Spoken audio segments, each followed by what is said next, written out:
Assalamualaikum warahmatullahi wabarakatuh. Kembali lagi bersama saya di channel Albiru Farm.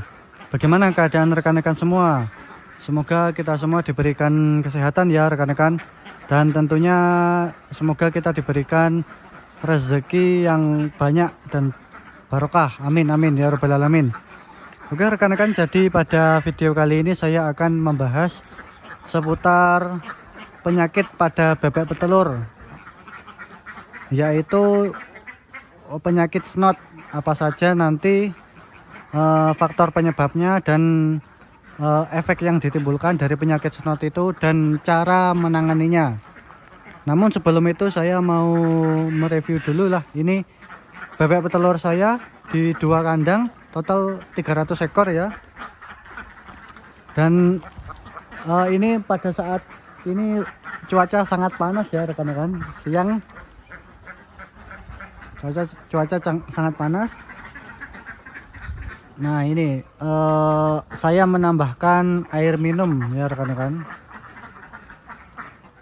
air minum dikarenakan air minumnya habis. Jadi kita harus setiap waktu mengecek bebek ya rekan-rekan, apakah air minumnya habis. Karena kalau air minumnya habis nanti bebek akan kurang minumnya, akan berakibat produksi telur menurun.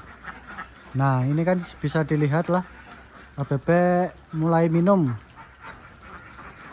Oke rekan-rekan, jadi kita bahas ya penyakit senot itu. Apa itu penyakit senot? Nah penyakit senot itu adalah penyakit yang umumnya sering terjadi di unggas ya, baik bebek, ayam, seperti itu. Penyebabnya adalah ada 2 faktor utama lah yang menjadi penyebab. Yang pertama adalah lingkungan kandang, kelembapan tinggi. Jadi misal kandang itu becek atau ya tidak kering lah, itu akan menimbulkan berbagai penyakit, salah satunya yaitu snot.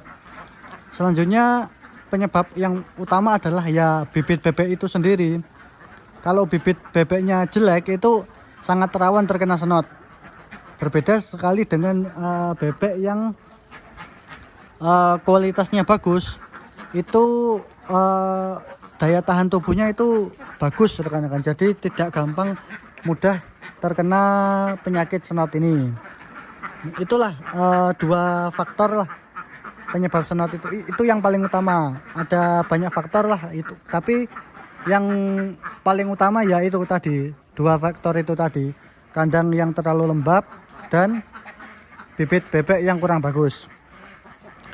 Dan efek yang ditimbulkan snot ini banyak sekali ya rekan-rekan untuk bebek petelur. Yang pertama, nafsu makannya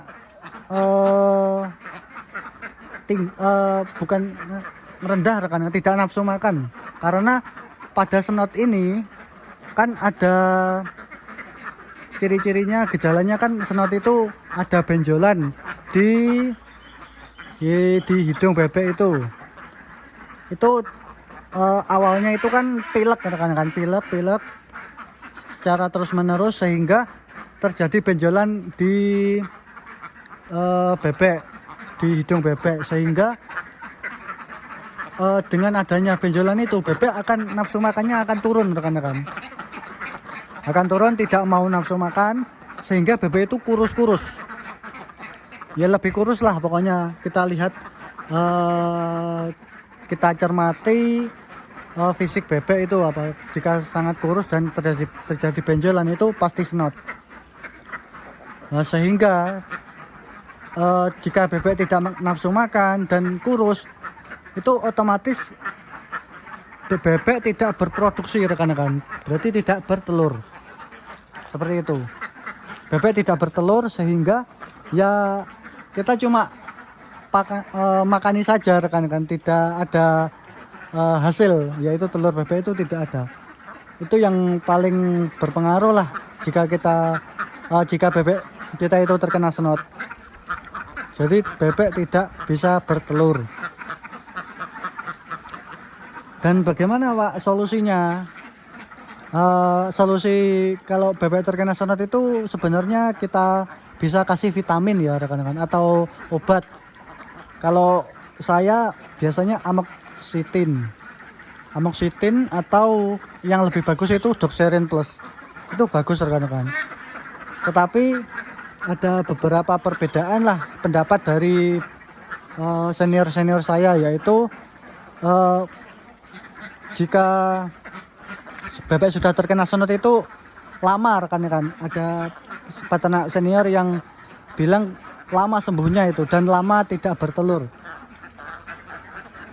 Dan juga ada yang bilang jika senut itu bisa sembuh dalam beberapa hari saja. Nah, itu mungkin ada perbedaan pendapat ya, tetapi ya yang paling umum intinya adalah jika bebek terkena senut itu pasti bebek tidak bertelur. Nah, seperti itu.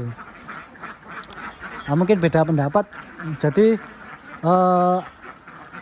ya itu obatnya. Kita beli obat kimia. Jadi jangan pakai herbal ya rekan-rekan, saya sarankan.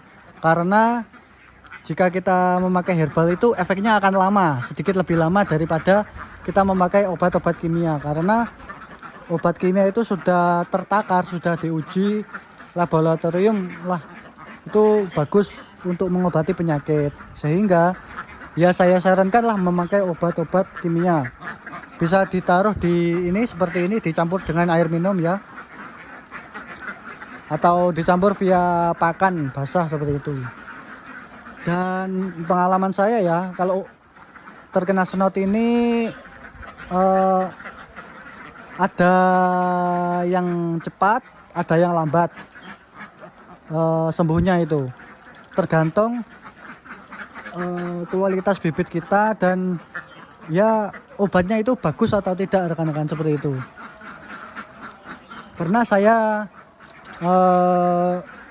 bebek terkena senut itu saya kasih 3 hari sudah sembuh. 3 hari dikasih obat berturut-turut itu sudah sembuh. Pernah. Ada juga yang hampir 2 minggu juga belum sembuh-sembuh rekan-rekan. Ya itu tadi dikarenakan mungkin beda bibit, beda pakan, beda perawatan, itu juga beda masa penyembuhannya seperti itu. Nah, jadi saya sangat menyarankan lah agar kita menjaga lingkungan kandang agar tetap kering. Seperti kata pepatah lah, lebih baik mencegah daripada menyembuhkan. Nah, seperti itu rekan-rekan. Jadi lebih baik kita mencegah bebek itu terkena penyakit daripada kita menyembuhkan. Menyembuhkan itu butuh waktu, butuh tenaga, dan butuh biaya. Itu rekan-rekan, kalau terkena penyakit itu ya repot lah seperti itu. Jadi lebih baik kita mencegah, yaitu dengan kita memanajemen kandang itu supaya kering, sangat kering seperti itu. Lalu kita matikan dulu. Sudah. Nah, jadi supaya bebek itu sangat kering, lingkungannya nyaman, dan bebek pasti akan terhindar dari penyakit. Seperti itu rekan-rekan. Jadi mungkin itu sajalah video dari saya mengenai penyakit senut ini dan cara penanganannya. Dan mungkin ada beberapa penyakit lagi lah rekan-rekan, seperti berak kapur, terus ada bebek kanibal. Itu akan saya bahas di video terpisah ya rekan-rekan. Jadi nanti akan saya buatkan video mengenai beberapa penyakit lagi lah yang menyerang bebek seperti itu. Dan terima kasih lah untuk rekan-rekan semua. Apabila kalian menyukai video ini, silahkan like, subscribe, dan komentar di kolom komentar agar channel ini semakin berkembang. Dan tentunya nantikan video saya selanjutnya. Terima kasih.